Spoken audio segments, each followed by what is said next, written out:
Have you ever wondered why empaths and narcissists seem to find each other in the most unexpected, sometimes even tragic ways? It's as if the universe conspired to bring together two souls that speak in opposite dialects, one aching to feel everything, the other desperate to feel nothing at all. And yet, they collide, over and over again. What looks like love is often a slow unraveling. What begins with magnetism ends in confusion. One gives, the other takes. One heals, the other wounds. But still, they are drawn to each other with a force that feels almost cosmic. Carl Jung believed that every relationship we enter carries within it the shadow of something unspoken, something unhealed. We don't just fall in love with a person, we fall into a psychological pattern. Jung called it projection, when we see in others the very parts of ourselves we can't yet face. The empath sees brokenness in the narcissist and calls it depth. The narcissist sees admiration in the empath and calls it love. But what they're both seeing is themselves split, distorted, unfinished. This isn't just dysfunction, this is archetypal. It's not just emotional, it's deeply psychological. It's the soul trying to complete itself using someone else's pieces. Individuation, as Jung called it, is the path to becoming whole. But too often, we take a detour through people who reflect our wounds more than our truth. So the question isn't just, why are empaths attracted to narcissists? The question is, what are they trying to heal? What part of themselves are they chasing in the other? And, more importantly, can something real grow between two people if what brought them together wasn't love but a wound? This story isn't about blame, it's about awakening. About two forces locked in a dance that's older than they are, light drawn to shadow, soul reaching for survival. And if you've ever found yourself giving everything to someone who only knew how to take, maybe this is the chapter of your life that begins not with another rescue but with recognition. Because before you can break the spell, you have to understand the pattern. And understanding begins here. On the surface, it looks like a simple mismatch-own person who needs too much and one who gives too much. But underneath, in the unconscious world Carl Jung spent his life exploring, it's not a mismatch at all. It's an archetypal bond. The empath and the narcissist aren't just roles, they are mirrors for each other's deepest unmet needs. One is the embodiment of the false self, the other, a living symbol of the wounded healer. The narcissist, in Jungian terms, is someone trapped in personath mask we wear for the world. They have armored themselves so deeply against shame and vulnerability that they've forgotten what lives beneath it. They survive by controlling, by demanding, by creating a version of reality where they are always enough because deep down they fear they are nothing.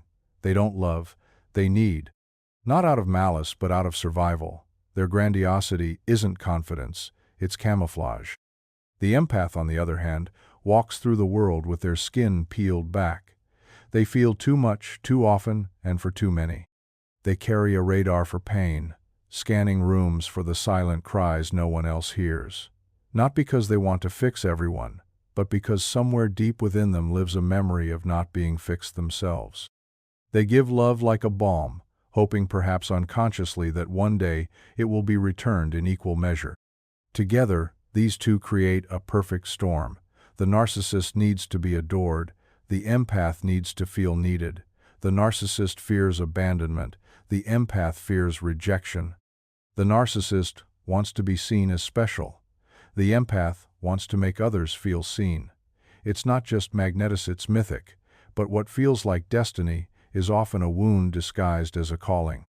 Jung would say they are both projecting their unconscious selves onto each other, seeing what they long for and what they deny in the same mirror. And while their bond may feel sacred, it often becomes a loop.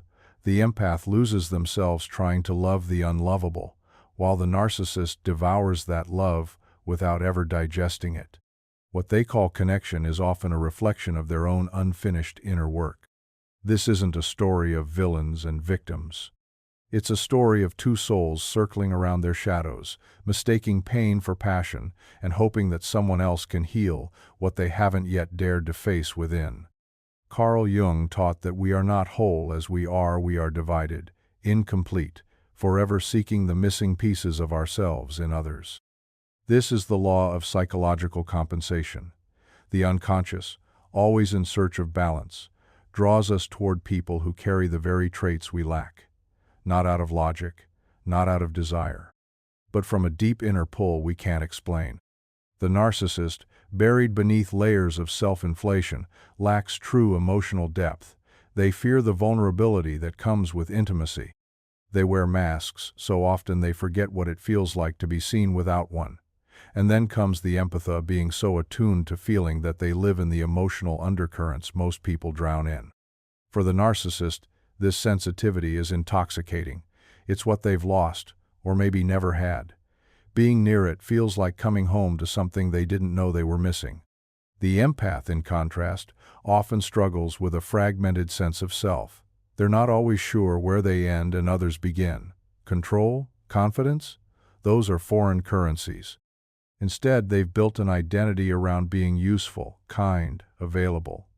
When they meet the narcissist, they encounter a force that radiates conviction, certainty, dominance, and it's magnetic.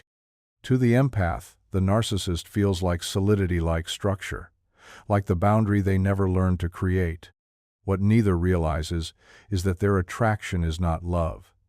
It's a mutual attempt at self-completion. The narcissist borrows emotional intimacy through the empath's presence. The empath borrows self-worth by being needed. But these are not gifts, they are loans, and the interest is high. Jung believed that until we make the unconscious conscious, it will rule our lives and we will call it fate. This connection, this intense, unexplainable draw is not fate. It is need wearing the mask of destiny. It is emptiness calling out to what appears full. And so they cling to each other, not knowing that what they are searching for cannot be found in someone else. The tragedy is not that they meet. The tragedy is that they believe the other can save them. But salvation does not come from projection. It begins with integration. And that is where the real work begins. If there is one thing Jung asked us to face without fear, it is the shadow, the hidden self, the rejected parts, the truths we deny even to ourselves. And when a narcissist meets an empath, it's not just a relationship that forms, it's a shadow dance, a choreography of two people reflecting back to each other everything they cannot yet own. The narcissist suppresses vulnerability. To them, weakness is danger, tenderness is exposure. So they bury it, lock it away, and instead inflate a version of themselves that seems untouchable. But the empath is all vulnerability. Their openness is raw, their presence drenched in emotional honesty, and that's why the narcissist is drawn in. Not because they respect it, but because it stirs something ancient and aching within them, their lost softness, the self they once had to abandon just to survive. And yet, the empath has their own shadow too, one that is often harder to admit. Because for all their compassion, many empaths suppress their rage, their boundaries, their voice. They were taught to be good, to keep the peace, to absorb rather than confront. But standing across from the narcissist, blunt, unapologetic, self-focused, they see what they never allowed themselves to become, and part of them envies it. The ability to say no, to demand, to exist without apology. So the dance begins, each one gazing into a mirror that distorts and reveals all at once. The narcissist sees emotional depth and tries to possess it. The empath sees power and tries to earn it. But neither realizes they are not just seeing the other, they are seeing the part of themselves they've left behind. Jung warned us, what we do not bring to consciousness appears in our life as fate. And so they play it out, the seduction, the validation, the erosion, the collapse. Not because they are cruel or broken, but because the shadow is powerful. When not faced, it doesn't disappear, it disguises itself as love. The only way to end the dance is to turn inward. For the narcissist, that means opening the door to pain. For the empath, it means letting the fire of anger burn through silence. Only then does the mirror stop distorting. Only then can they see not just each other but themselves, whole and unmasked. In Jungian psychology, projection is not a flaw of perception, it is a feature of being unconscious. We do not see people as they are.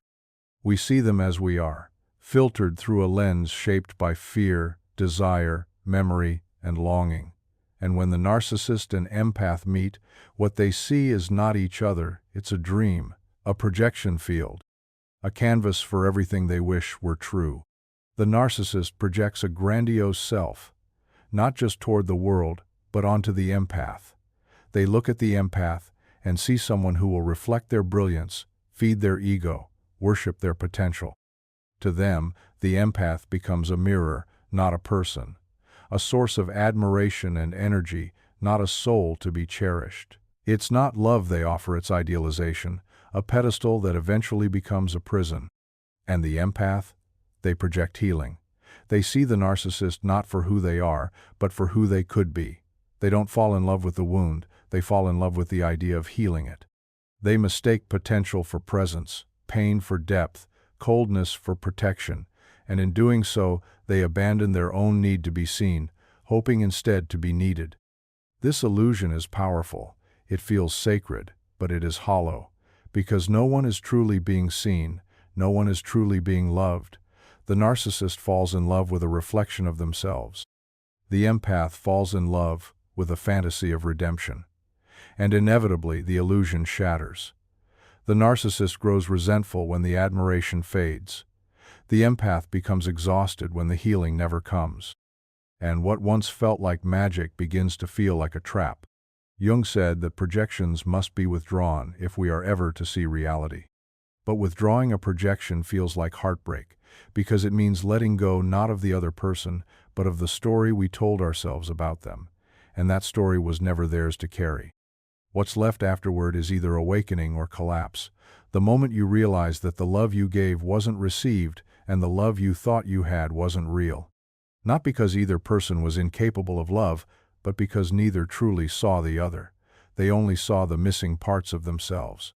Attraction is not always about beauty, chemistry, or even personality. Sometimes it's about pain. The pain we carry, the pain we recognize in another, the pain we want to finally stop feeling. Carl Jung believed that unresolved trauma from childhood nests in our unconscious, shaping the very people we are drawn to, not to wound us again, but to offer a chance at healing. But if we're unaware of that wound, we don't heal, we repeat. The narcissist often carries a deep, hidden wound of unworthiness. Somewhere in their early life they were made to feel they were never enough or far too much. And so, they built a false self to survive. A mask of perfection, a persona of success. But beneath it all is a terrified child who learned to perform instead of connect, who learned that to be loved, they must be impressive and not vulnerable. The empath carries a different wound, the pain of invisibility. As a child, they may have been the peacemaker, the caretaker, the one who absorbed the tension in the room. They were praised for being easy, for not needing too much, but inside, they were aching to be noticed, to be understood without having to explain, to be held, not just useful. And so they grew into adults who feel responsible for everyone else's happiness because deep down they fear they are only worthy when they are needed. When these two wounds meet, it feels like fate. The narcissist finds someone willing to validate them endlessly. The empath finds someone to save. It feels like love, but it is pain wearing perfume. Because what brought them together was not compatibility, it was injury. The narcissist needs constant proof they matter. The empath needs constant proof they're enough. And both will keep giving, demanding, hoping until the mirror cracks. This is the tragedy. They are not bad people. They are simply people with unmet needs, trying to heal through each other. But healing doesn't come from repetition. It comes from recognition. From understanding that love cannot thrive where wounds are used as blueprints for intimacy. Until each turns inward, until the narcissist dares to face their shame, and the empath dares to reclaim their voice, they will continue to mistake pain for connection. But the moment one of them chooses awareness over survival, the cycle begins to break, and from that breaking, something new can finally begin. There's a myth we rarely question, the belief that if you love someone hard enough, you can save them. Empaths live by that myth. They wear it like armor. But behind that shining savior complex often lies a deeper truth, the need to feel worthy through the act of rescue. And when they meet a narcissist, the myth is activated with full force. The empath sees the wound, the narcissist sees the light, and the performance begins. In this story, the empath becomes the hero, compassionate, patient, forgiving beyond reason. They believe that if they just love hard enough, wait long enough, stay kind enough, they can pull the narcissist out of the darkness. But they don't realize that this dynamic isn't new, it's ancestral. The wounded healer archetype lives in them, whispering promises of redemption. You can fix them. You can make them whole. But in trying to save the narcissist, the empath begins to bleed. Because the narcissist doesn't want healing, they want supply. What they crave is not intimacy but adoration. Validation is their oxygen. Control is their heartbeat. And the empath, with their open heart and blurred boundaries, becomes the perfect source. They offer constant reflection. You're special. You're right. You're worth it, filling the narcissist's void over and over without ever noticing that their own soul is slowly being emptied. Carl Jung spoke of archetypes not as metaphors, but as living energies that shape our lives. The vampire and the hero are not roles we play, they're psychological patterns. The vampire drains to survive. The hero saves to matter. Together, they form a cycle so consuming it feels romantic. But it's not romance, it's repetition. Repetition of unresolved childhood contracts. If I give enough, I'll finally be chosen. If I'm admired enough, I'll finally be safe. But neither heroism nor hunger leads to love. What starts as devotion becomes depletion.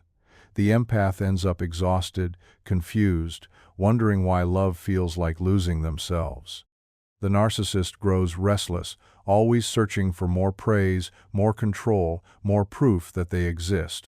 And so the cycle continues until one of them dares to step out of the archetype and ask the most dangerous question of all. What if I stopped trying to rescue them and started rescuing myself? There is a moment in every empath-narcissist dynamic when the lines blur, when the empath can no longer distinguish between their emotions and the narcissist's needs, when their center dissolves.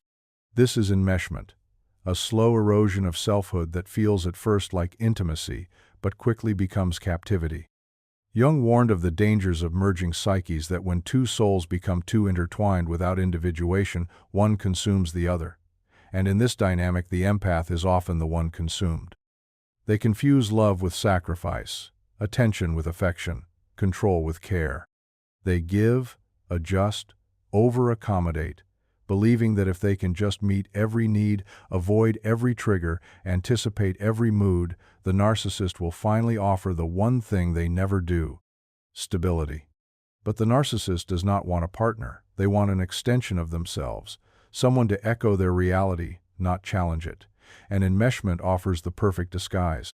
We're so close, the empath says, not realizing they're losing their own voice in the process. The narcissist, meanwhile, tightens the web, not always maliciously but instinctively. Because as long as the empath's identity revolves around them, they never have to confront the emptiness inside. Enmeshment feels like love because it mimics connection. There's constant contact, endless intensity, emotional highs and lows that mimic passion. But it isn't love, it's dependency in disguise. The empath feels responsible for the narcissist's moods, their choices, even their healing. And in doing so, they slowly vanish. This is the cost of collapsed boundaries. The empath begins to forget who they are when they're not needed. They question their worth when they're not fixing something. They shrink themselves to avoid conflict. And every time they silence their truth to preserve peace, they surrender a piece of their soul. Jung would call this a failure of differentiazione, refusal to stand as a whole self. True love, he said, could only exist between two individuated beings, but enmeshment traps us in fusion, in illusion. And the longer we stay there, the more we begin to mistake suffering for closeness. The only way out is to remember the self you were before you began bending, to reestablish boundaries not as walls, but as declarations. This is who I am, and I will not disappear, not even for love. Carl Jung taught that the highest goal of the human psyche is individuation, the process of becoming whole, of integrating our unconscious with our conscious, of stepping fully into the truth of who we are.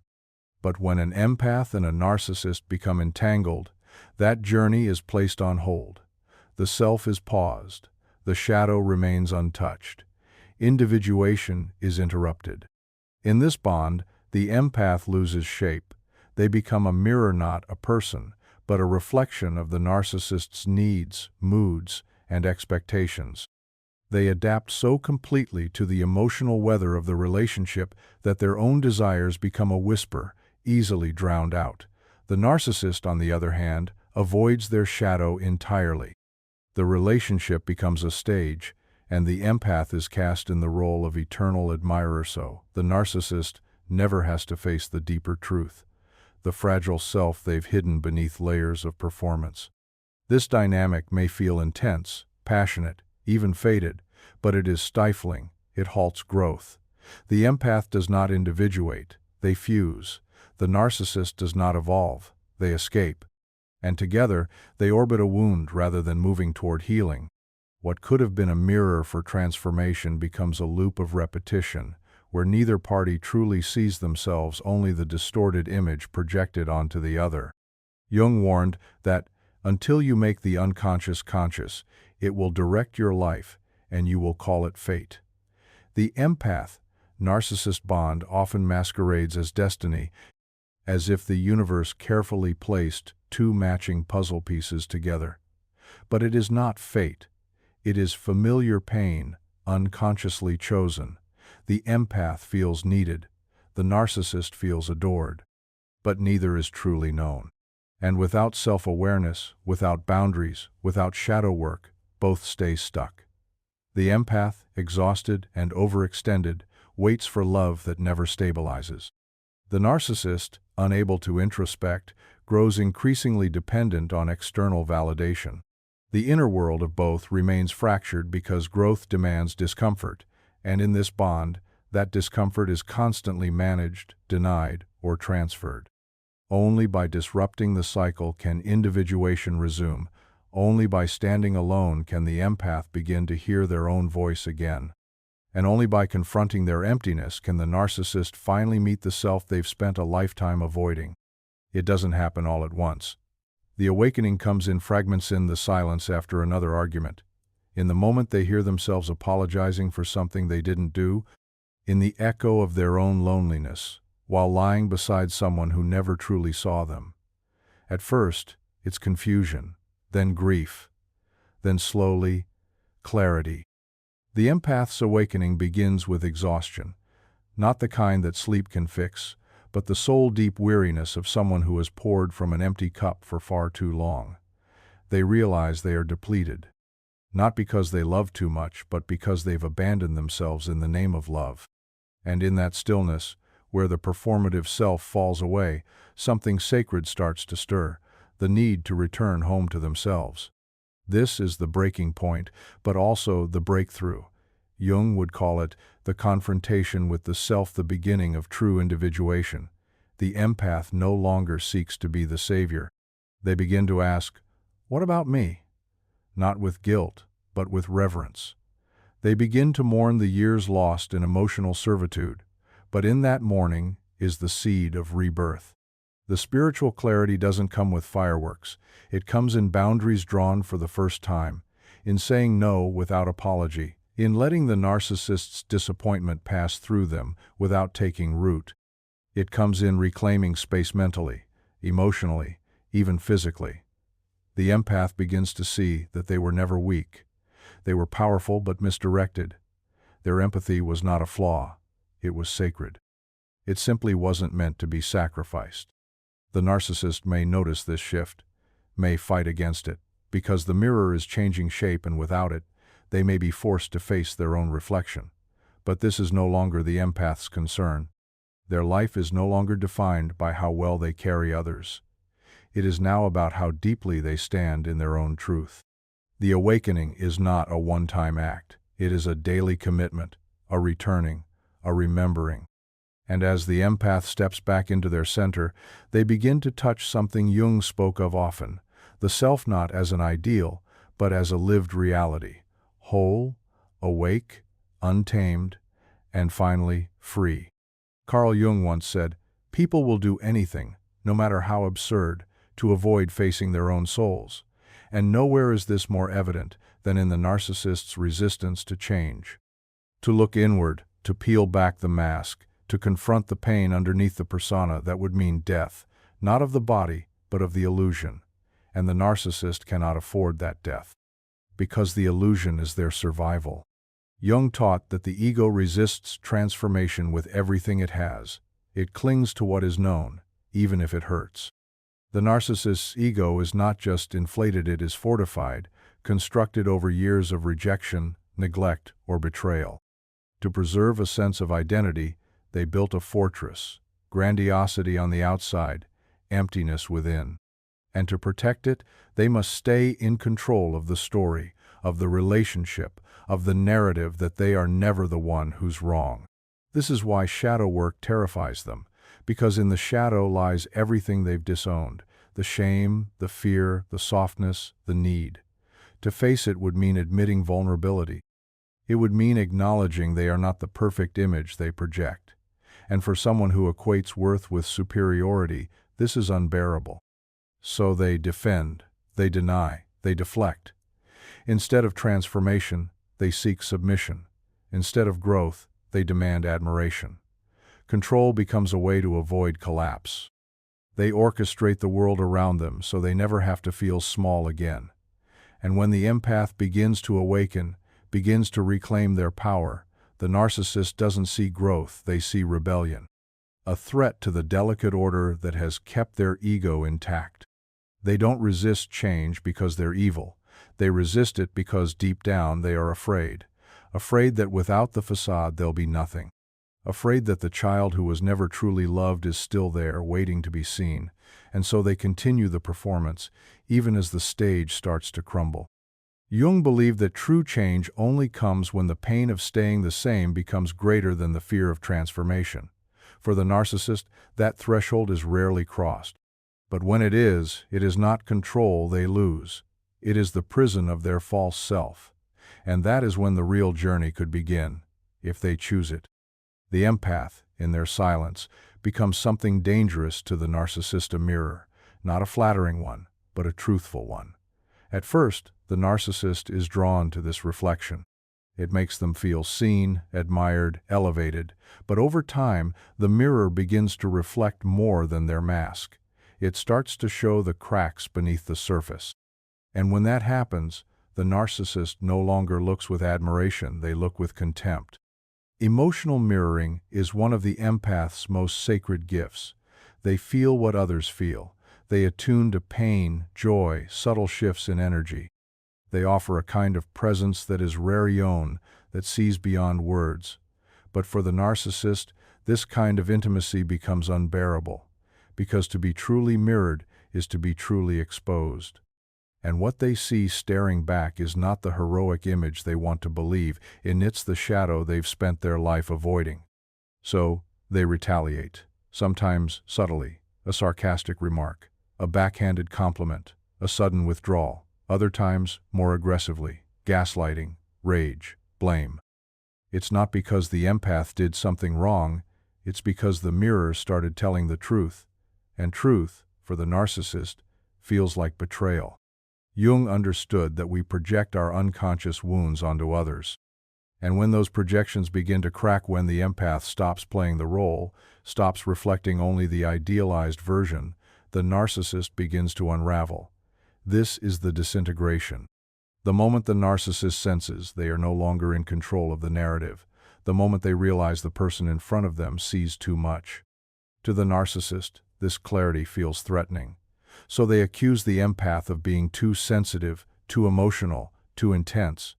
But what they're really saying is, "You're seeing parts of me, I refuse to see myself." The mirror becomes intolerable, so it must be shattered.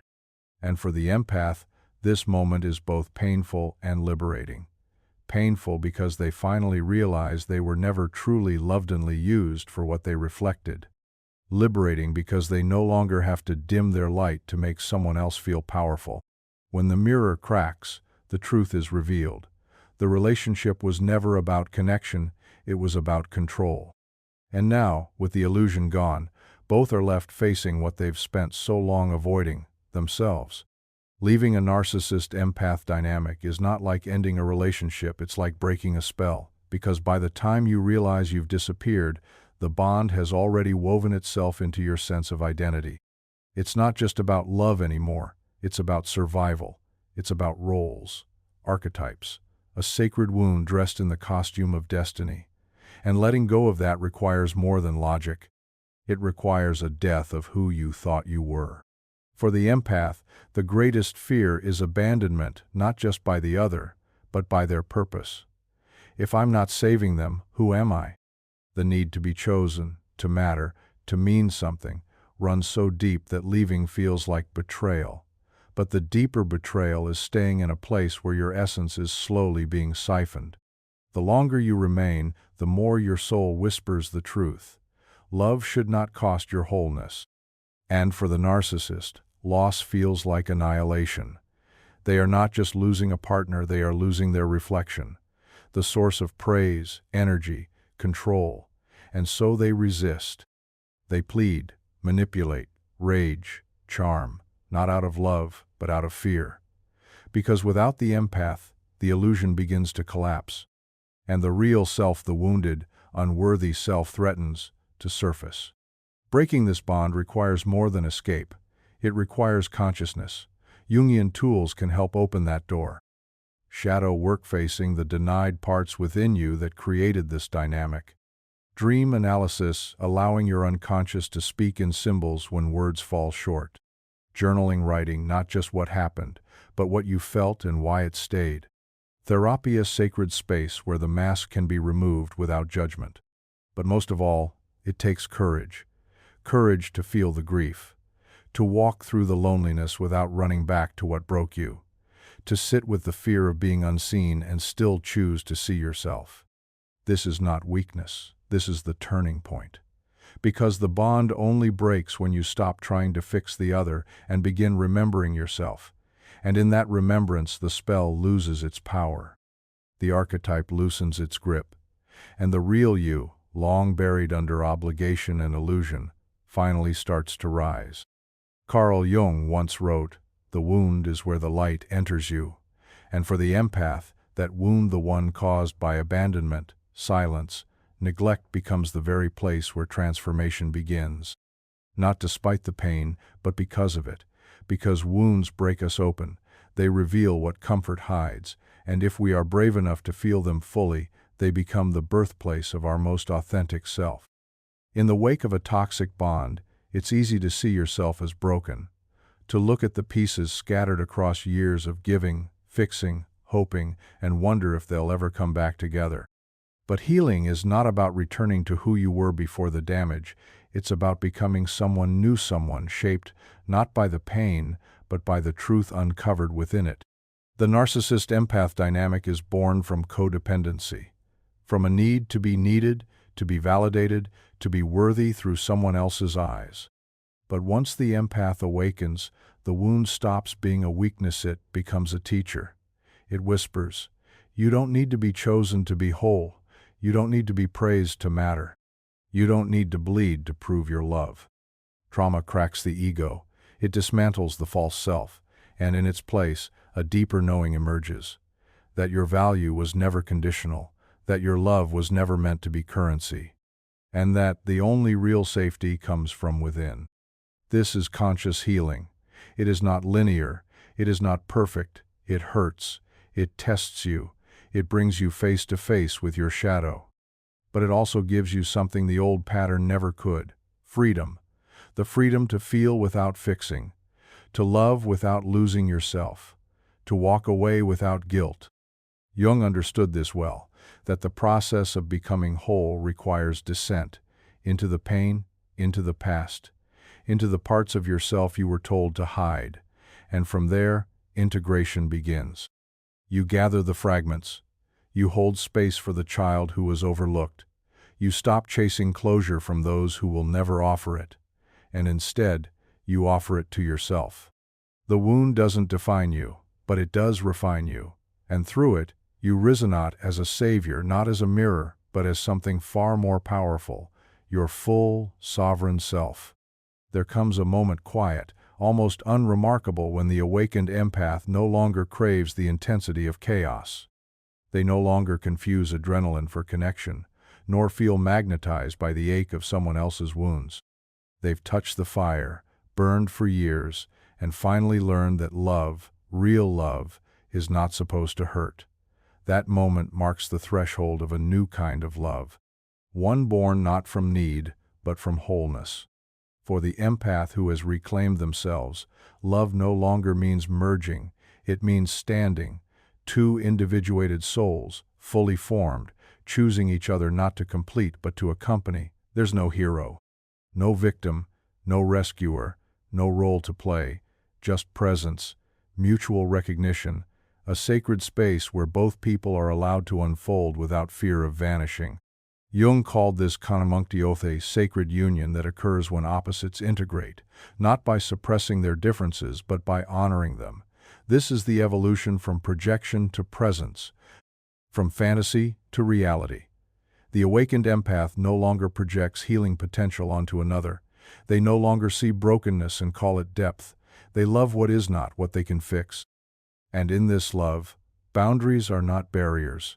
They are invitations. This is who I am. This is where I end and you begin. Let us meet in the space between. It is not intensity that fuels the connection, but clarity, kindness, emotional responsibility. Growth becomes a shared ritual, not a desperate rescue mission.